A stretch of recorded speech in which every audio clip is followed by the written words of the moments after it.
Hey folks, man, this is Monk, and we are back with another episode of Clashes of Cinematics, and I'm joined as always with my co-host Bobby Blockbuster. Yo. So today we got one from the early 90s, folks. We're going to be talking about Robinhood Men In Tights by director Mel Brooks, so that's kind of crazy, man. He's kind of been on the run with doing these parody type, films of different genres, and this time he chose to revisit Robin Hood, and do his own retelling of it. So in this story, crusading nobleman Robin of Loxley escapes from prison in Jerusalem and returns home to find that the evil Prince John has confiscated his family estate and is abusing the citizenry. Robin enlists his blind attendant Blinkin, his friend Will Scarlett, and Little John to help regain his home. Robin also hopes to woo the beautiful Maid Marian, but her chastity belt may prove a challenge. Applaud the English accent. See, you can do it. Why Kevin Costner couldn't do it? You know what I'm saying?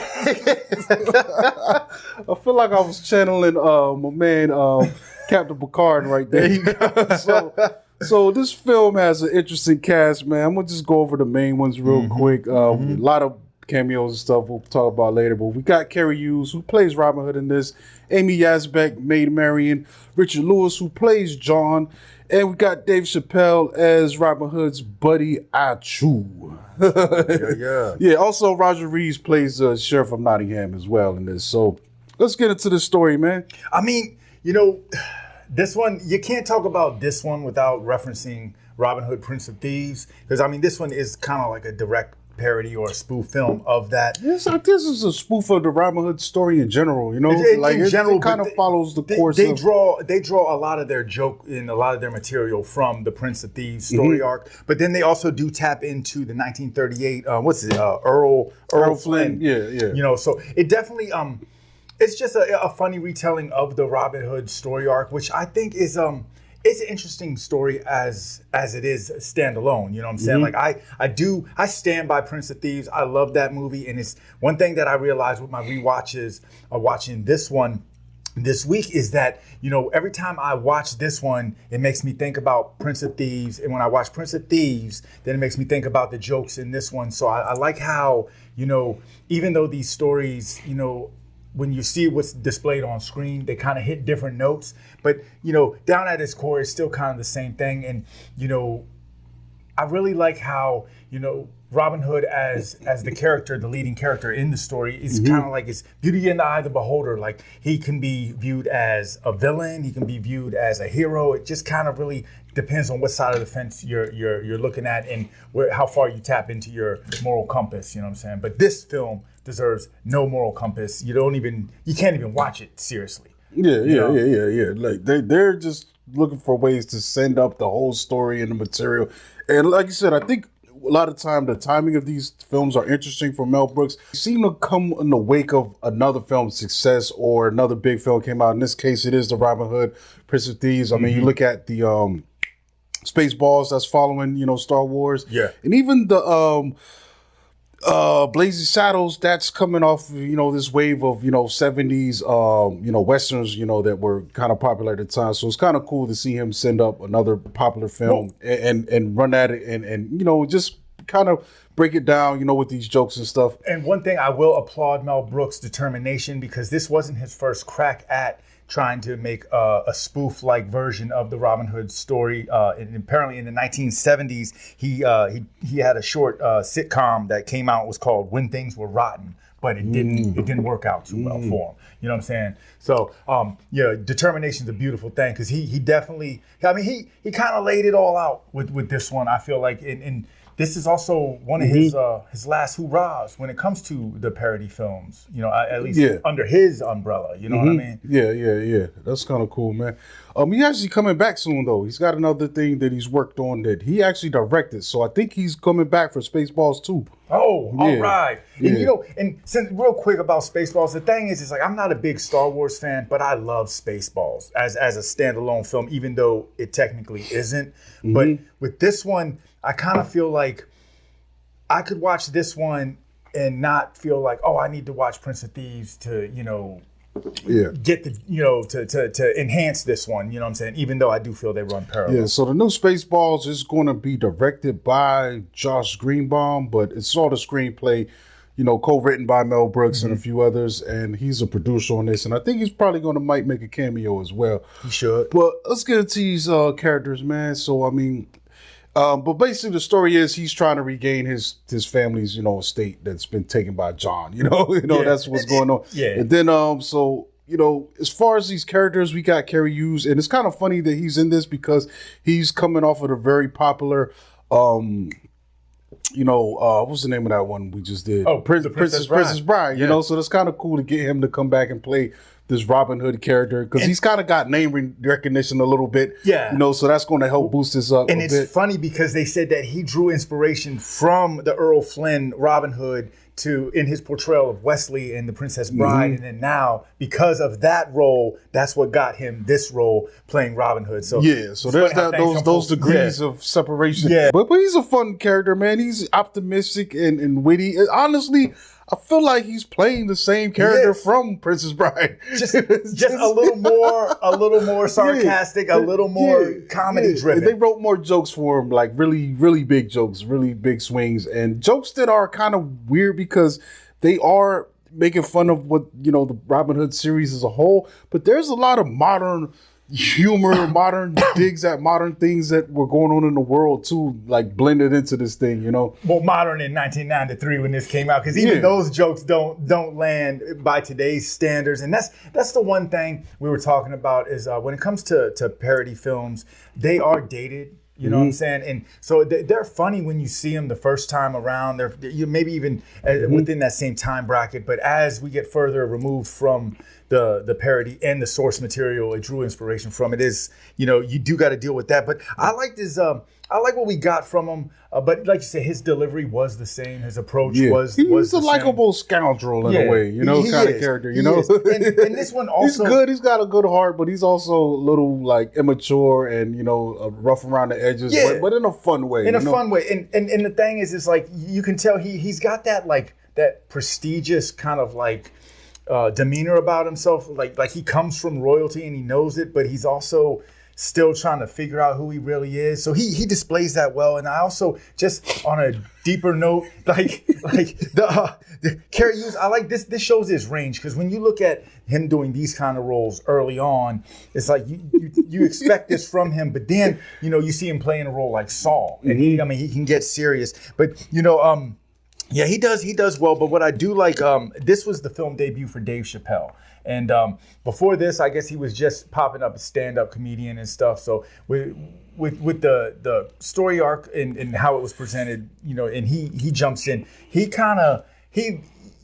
can see that they didn't let him take the lid off yet. Like he's Dave Chappelle funny, but he's still kind of really raw. I think this is a case of a guy coming out of the comedy circuit. I'm pretty sure producers, maybe Mel Brooks himself, saw this guy doing stand-up. Because at this time, we didn't know who he was. Not at we all. didn't know him in stand-up. Unless you were plugged in and going to comedy clubs, you had no idea who this guy was. So I think that's how he ended up getting this role. And a lot of the guys were getting work based out of the comedy circuit. I mean, you look at the, the family-run business, I forgot the name. The Shores Club. Yeah. A lot of people were coming out of that and getting TV deals and movie work. So I think that's the same thing that happened here with him. We wouldn't know him from stand up until later when the stand up specials started coming out. Like even I think what was it, For What It's Worth? I think that was right before Chappelle Show, and even that wasn't widespread. It was like later on people started seeing that in those specials that he was putting out. After Killing Me Softly. That was dope. I love that one. We didn't get to that until his popularity rose from Chappelle's Show, but this is what got him in the door. Doing his stand-up stuff and then getting picked up in this film and people seeing him everywhere, Half-Baked and all the other stuff follows. And then in Blue Street, but and it's funny because he kind of embraces the silly. Like he's supposed to be the parody character of Aziz, who was played by Morgan Freeman, and he is Achu, and so he kind of like he embraces the silliness of the character arc, and he still kind of gives he has a little bit of flavor to the thing. You know what I'm saying? And so to speak. Yeah. Like, because I'm looking at there was one scene that just played earlier that cracked me up, and they're standing, him and Cary standing next to each other, and he's got on a snapback Robin Hood hat to the back. This is crazy. For me, I think some of these sight gags play a little bit better than some of the written jokes, you know, yes, at least longevity wise, absolutely. You know, repeat viewing stuff, you know. Absolutely. And then you know, we also get Richard Lewis, who plays King John, and I guess he hasn't been in much as of recently. I haven't seen him in much, but I remember around this time he was showing up in some the TV show that was popular too. Show. And the main thing I remember about his character in this is the mole on his face keeps moving. So every time they show him, it's like one time it's on his chin and another time it's on his forehead. And this was supposed to be a direct dig to the Sheriff of Nottingham and Prince of Thieves again. But he had like the mole situation going on. So they kept moving it. And apparently Mel Brooks also tapped into this joke in Young Frankenstein, where Igor, the hunch on his back, kept moving around. So you know, so this is a bag that he likes to go into, and you know, it was crazy because he did have a popular TV show, and I remember, and he's really good as a king in this dude, man. As John, bro, I think he did a great job. He did. He's about as good. I think the best John we've ever got was that lion in the Disney version, bro. And he's about as close as you could get to that for me, yo. He's really good in this. You just picked my brain. I was just about to say, it reminds me of John in the Robin Hood. And shout out the Disney Robin Hood version. That's where it goes. Yes, absolutely. You know what I'm saying? So yeah, we got him, and then I mean, can't bring up Robin Hood without talking about the Sheriff of Nottingham. And this one, I mean, he is he's good for the joke effect. I really, you like I said, you can't have the story without the sheriff. But he was just like watching him. He was a mirror image, complete total opposite of what we got from the seriousness of the Sheriff of Nottingham in Prince of Thieves versus him being the polar opposite. I mean, he's a total bitch boy. He runs from conflict, and it's just and I like I said, this is his character. This is one of those instances where if you haven't seen Prince of Thieves, you might not get all of the jokes that are wrapped around this character. You know what I'm saying? But as far as Richard Reese, I think that he did a good job in his portrayal if he wanted to go for the other side of the spectrum. You know what I mean? Shout out to Amy Yasbeck, was a Maid Marian, you know, and she I don't know, like it's kind of weird. She definitely does play a damsel, but she's got some pretty cool moments in here too, man, that are funny based around, you know, some of the comedy and the jokes, you know, built into this film, like the crazy chastity belt thing. And bro, you know, I read they said they actually that top part was really metal, and they had to like kind of like jackhammer it so it'd be skin tight to her. And she said it was like they made her feel like they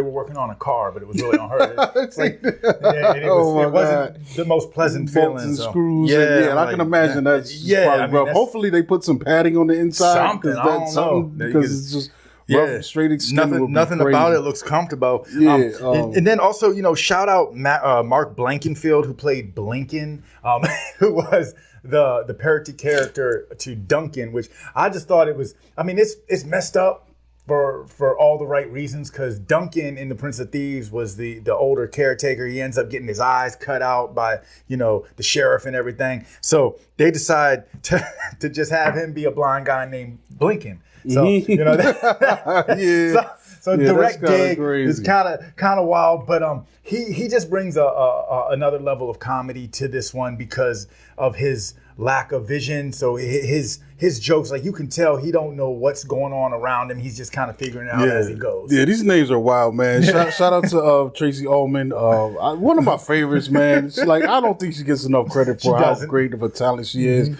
She doesn't do a lot of film work. She got big, at least here from the Tracy Ullman show, but she was kind of big in the British comedy world before then, and you know, did a couple films, and she got a nice role here. She's in a lot of scenes, playing Latrine, which is a wild name. So she's like this evil sorceress, but she's fun. She's definitely a person you look at that they're having real fun in this game. Shout out to Isaac Hayes, who plays as Sneeze. So you got to chew and the sneeze. That's why it's hard to take this stuff really seriously. They really just are wild with the naming, but he has a small role in the beginning, kind of getting Robin Hood on his way, so to speak. And helping him. Also, I want to shout out Allan Kramer, who plays Little John. Of all of the parody jokes, he's good in this. Of all of the parody jokes in this movie, the fight scene in the woods is one of my favorites because that was such an intense moment in Prince of Thieves, and it was so monumental and meaningful for what was going on. But the way they just joked it out, especially with them fighting with the sticks to the point the sticks keep breaking and they're like hitting each other's fingers and stuff. They really.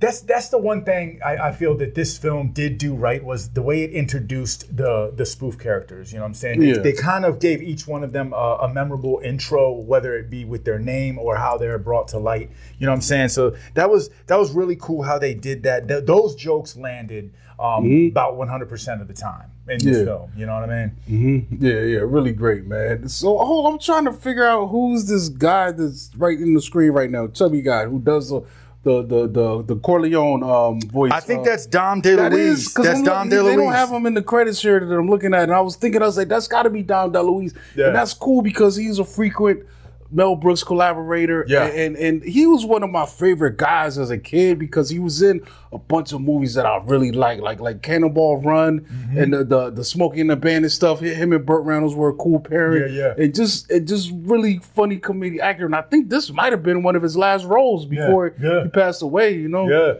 and then also shout out Mel Brooks for his acting in this. He does always show up in his films, or not always, but a lot of the times, and he plays this movie's version of Friar Tuck. And he's just pretty much trying to run around and give everybody circumcisions because I guess at this time it was unheard of. So like they kind of tapped into that joke a lot. So but he's gonna put his Jewish heritage in a lot of his films. If you look at some of the gags. And it's kind of wild that he was making fun of his peoples in such a way, like in a way that I guess only he could. I am one of them, so I can do my thing. You see how I glazed over it nice and properly. It's really wild, but also it's like, he doesn't take anything seriously, bro. If you look at these films, he's not taking everything. Anybody can get it. But those are the kind of comedies that work best when they're all inclusive, where you can laugh at something else and then you might be the butt end of the jokes 5 minutes later. So that's don't joke about me though. Yeah, so, I feel you. Hey folks, man, this is Classes of Cinematics here with a word from our sponsor, man. You like hip hop, man? I love it. You like underground hip hop? Give me my shovel. We're here to talk to you about deadworldradio.com, man. And deadworldradio.com is an awesome site, man. They've got live old school style radio shows, man, where you've got a personality spinning the latest in underground hip hop, man. And these are live Tuesdays and Thursday nights. We've also got a new feature coming soon where they're going to play Classes of Cinematics episodes on Wednesday nights at 8 o'clock. And these will be, episodes that have films that are hip hop adjacent, you know what I'm saying? Or have inspired hip hop in some kind of way. And some of these will be having guest rappers on to, give us, new intros for these episodes before they play. Go to Dead Real Radio. It's dope, man. You've got a live feed from artists who are out actively putting out music. So if you want to put your own music on the site, you can. You can upload it there. You can sell it from there with the least split that you got to pay to the site, even less than Bandcamp, dude. You could also have private links like Untitled. So if you want to, start collaborating with other artists and share work between each other, you could do that. You could also sell your own merch that way as well. It's got an active message board. We've also got a feed that shows new releases on the site. So if you're looking for something new to listen to, man, so it's pretty cool, man. So definitely check out deadworldradio.com. I feel you. But another thing that was surprisingly good about this film was the setting. I feel like you take the jokes to the side and you could easily use this set for like a more serious version of this film. Where they film this? Cleveland? I have no I'm gonna look now. I don't know. But there's a lot there's a lot of nice landscapes and stuff, like especially when they're doing like their wooded area shots and stuff. It looks nice. I mean, you know, like somewhere like that you would go for like a jog or something. I don't know what movie set it is or where it really took place, but they said Southern California, Santa Clarita Valley. Okay, but yeah, I mean, it captures the essence of the time period and what you would expect to see around this story. You know what I'm saying? Where you got the castles and, you know, paired with the dress and what was going on in the world at the time. Yeah. Some of the sets were on the lot in West Hollywood, and exterior shots utilizing California's diverse landscapes for Sherwood Forest and other locales. Okay. Thinking about the set pieces too, I feel like some of those are, you know, where we go to get some of the more like subtle jokes. There's a lot that's going on in the background. Like you said, you got the actors and actresses doing their stand-up routines and hitting these jokes verbally and stuff. But there's a lot of stuff that's going on behind the talking. Yeah, there's a lot of gags, sight gags hidden in the background stuff, like little things you would pick up from repeated viewings, you know. And I think that's kind of, you know, some of the layering and just it could be innocuous stuff like labeling or writing or some stuff you see you pick up in the background, or a way a certain character is standing or looking, right, or what their dress like, or you know, where they just came from. Like, I mean, or the fact that Mel Brooks is wearing modern rabbi gear, like in the whatever this is taking place, you maybe medieval times, 1300s or something like that. So it's like. Yeah, really, really goofy. It really works. I mean, and that's, you know, I was thinking like that's what kind of gives films like this, you know, that's what enhances the fun, because you can turn these into like trivia game films. Like if you want to have like a drinking game, get all your friends over, like who can point out the most jokes. Every time you see a joke, you take a shot. You will get ripped. if the plan is to get drunk, use one of these games for a trivia game and you will succeed. Guaranteed. Yeah, man. It's goofy, man. I don't know. It doesn't hold up as much as when I first saw it, but I think it's still a fun thing that happened, you know, and that becomes an issue when you're dealing with you know, comedy that is based of the time so much, you know, versus having broader, you know, universal sweeps, you know what I'm saying? Because like parodies, it's like I said, it's an interesting time because a lot of these jokes are built on what was happening in the pop culture at the time, you know. So if you don't have any experience with that, or you haven't seen that, then it's not going to land the same, you know. Or if you've got to the point where I have with a lot of it, where it's just not that funny to me these days. But this, I think this thing does have some other beats in it that do make it stand out. Like as I'm watching the armor, you know, where the guys they fall like dominoes, and there's some stuff in there that still holds up because I think it's just based on being in the moment and not relying on, you know, cultural references that you had to be there. Absolutely. Kind of stuff. You know? And also they rely heavy on the source materials, so it's like, you know, like I said, Spaceballs might not hit the same if you've never seen Star Wars, or Blazing Saddles if you've never seen, you know, whatever Clint Eastwood Western that it was made, you know, making fun of, or, you know, stuff like that. So, you know, in that respect, it's kind of like if you want to go down the parody path, do yourself a favor and watch the source material. Watch Scream before you watch Scary Movie, you know, because, I mean, Mel Brooks, you know, this is definitely something that he taps into, but we also get it a lot with Keenen Ivory Wayans, you know, with I'm Gonna Get You Sucker, or, you know, or with the Scary Movie stuff. That's just kind of real funny because when I saw him, I'm Gonna Get You Sucker, I didn't have a real deep, I was a kid, I was so young, I didn't have a deep bank of those films, you know what I'm saying, at that time, you know. But as you watch it now, you see where he's pulling all the inspiration I feel like it's more funnier now, even though it cracked me up when I was a kid, but now having more, you know, knowledge, it definitely makes it a lot more hits harder. And that's how this one does for me with the But interestingly enough, when you look at something like The Naked Gun, I just watched the new Naked Gun, and I'm like, dude, I don't know nothing. I haven't watched a lot of detective, because this is making fun of like Dragnet when that first came out, but you don't even need to have watched any of that for this new one to hit you. And that thing, man, that thing had me gut laughing like you know, recently. But I think it's a little different because the comedy in that, even though it is parody and it's poking fun, but it's so random as well too. They're just they're not even making it, oh, this is a joke about detectives. No, we're just getting a joke in. Right. Like, we're not.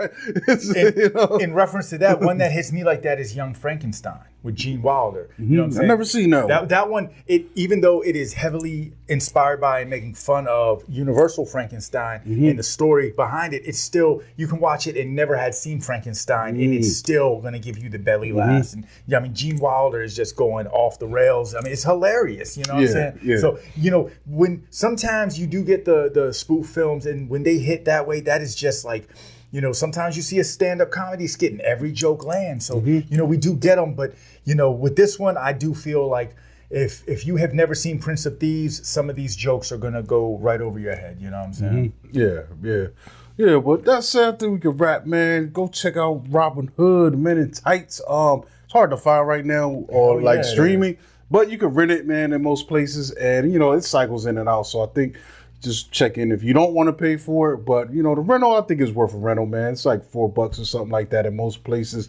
And you get to see the genius of Mel Brooks, man. He created his own lane with this and inspired other people. Like, you don't get Scary Movie without Mel Brooks. You don't get Drinking Your Juice in the Hood without Mel Brooks. And there's a lot of stuff that he brought to the game. And I remember the early 2000s, man, they went on a run with parody films. It was like, they were making fun of every different genre. That was kind of cool. I think they still haven't done the martial arts parody. That would have been cool. You know what I'm saying? Like, because remember, it was like Scary Movie, funny movie, they did sports movie. The Enter the Dragon one.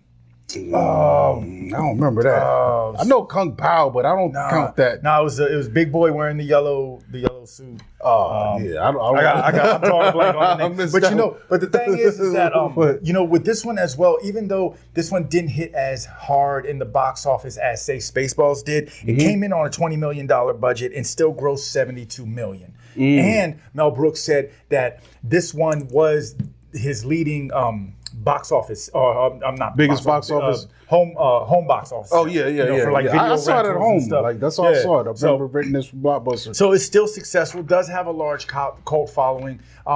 You know, it is one of those ones where if you've seen it once, you've seen it enough. But like we were saying before, the more times you watch it, the more jokes you'll pick up, the more things you'll see that were really going on in the effort and energy that went behind making this. You know what I'm saying? Like this is another clear case of a film that people have fun while they're making it the whole time. It's just all about not just making the viewers laugh, but they're probably laughing, trying to make each other laugh while making this film as well, and just keep that energy up. And I feel like for the most part, they were successful. Yeah, you don't even get Black Dynamite without Mel Brooks, bro. Like that's you know, people that, you know, definitely inspired by this guy, man. Yeah, in films like this.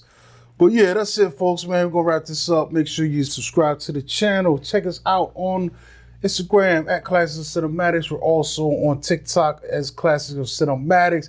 And we're going to be back for more soon. And this is Bobby Blockbuster. As always, you can catch me on the next show. Peace.